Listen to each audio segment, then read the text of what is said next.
Hi, Dawn. I just wanted to make you this quick video to show you what I was talking about in the email. This is in my class, and it just happened to be silly enough that I had to do it for one of my students as well.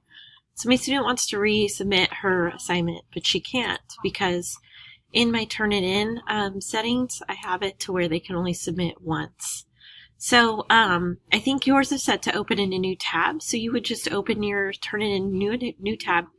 You're looking for this assignment inbox, and there's a settings, and then if you scroll a little bit, you want to open this optional settings, and if you keep going, this is what you want to change. So instead of where it says generate reports immediately, oh, never mind, mine's already set like that.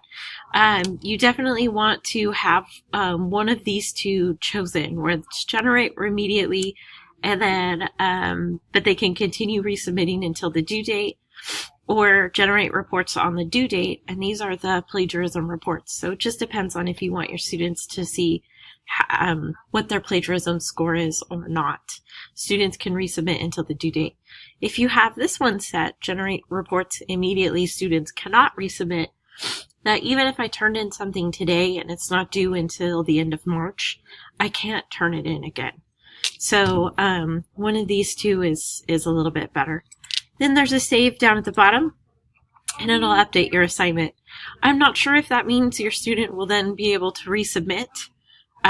You may need to just take that one via email or something like that. So, okay.